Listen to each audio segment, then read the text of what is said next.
के मार्ग पर चल रहे हैं, ऐसे दिव्य महापुरुषों को पुनः प्रणाम एवं सभा में विराजमान हमारे यहाँ के जो मंत्र महोदय हमारे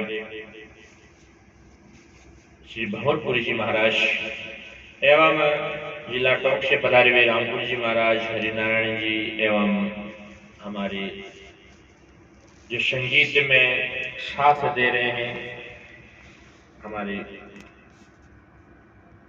वादक, तबला वादक एवं और कुछ वादन कर रहे हैं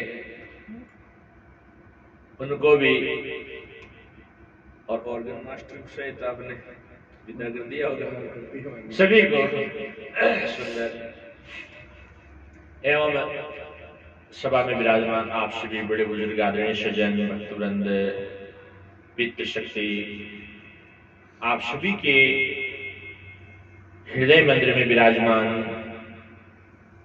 भगवान वासुदेव को कोटि कोटि नमन। बड़ी खुशी की बात है कि हम यहाँ सत्संग कथा में समुपस्थित हैं। वैसे तो यहाँ से कथा का वाचन हो रहा है, आप सभी जो है कथा श्रवण करते हैं।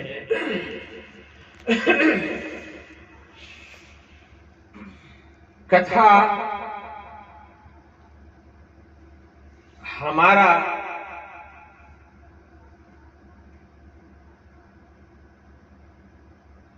जो कितना भी परिश्रम है, हमारी कैसी भी थकान है, उसको मिटा करके हमारे को परम विश्रांति देने वाली, हमारे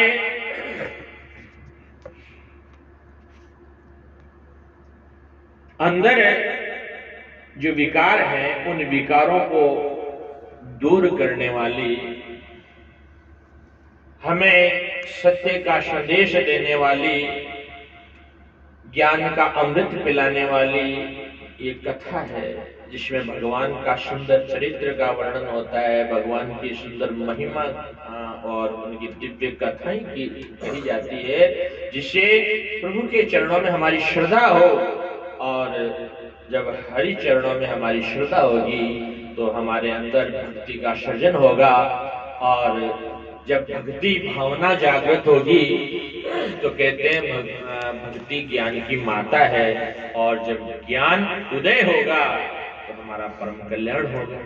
इसीलिए कथा तो वैसे चली रही है, लेकिन यहाँ सत्संग कथा का आयोजन जो रखा गया है,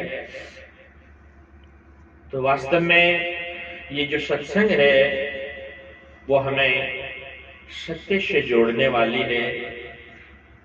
हम अपने आप को भूले हुए हैं, भजन के माध्यम से उस परम सत्य तक, उस परासंवित ज्ञान को देने वाली जो है, पहुंचाने वाली ये सत्संग है।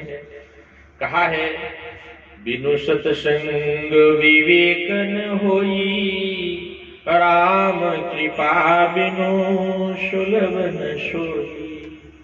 सत्संग के बिना हम संसारी जीवों का विवेक जो है वो जागृत नहीं होता, और जो विवेकदायिनी सत्संग है बिना भगवत कृपा के प्राप्त नहीं होती है।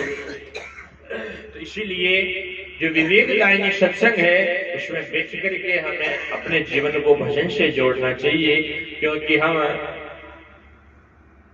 इस धराधाम पर ये नर नारायण का चोला लेकर के और भजन करने के लिए आए, अपना कल्याण करने के लिए आए हैं। और आज का ये जो समय हमारा जो हम भजन में लगा रहे हैं, वास्तव में कथा में लगा रहे हैं, वही हमारा लेखे का है, काम का है, बाकी सब बात बर्बाद है। कबीरदास जी महाराज ने कहा भी है, मैं आपको दो लाइन सुना देता हूं। जो दिन जाए भजन के लेखे, वो दिन आशी गिनती में जो दिन जाए भजन के लेके वो दिन आशी गिनती में। जो दिन जाए भजन के लेके वो दिन आशी गिनती में। गयो बालपणो आशी बुढ़ापो जोबन जाशी झिलकी में। गयो बालपणो अरे आशी बुढ़ापो जोबन जाशी झिलकी में। जो दिन जाए भजन के लेके वो दिन आशी गिनती में। जो वास्तव में हमारा जो समय भजन में गया वो काम का है, बाकी बर्बाद गया। गयो बालपणो आशी बुढ़ापो जोबन जाशी झिलकी में। जवानी कब बीत जाए उसका पता भी नहीं चलेगा। इसीलिए हमें कथा भागवत में बैठ करके, सत्संग में बैठ करके अपने चित्त के जो है तार उस परमात्मा से जोड़ लेने चाहिए, उस भगवान से जोड़ने चाहिए, जिससे हमारा ये जीवन सफल हो जाए, उस परम प्रयोजन की प्राप्ति हो जाए। तो इसीलिए महापुरुषों ने हमें क्या दिग्दर्शन दिया है, क्या संदेश दिया है। बोलो सदगुरु भगवान की जय हो।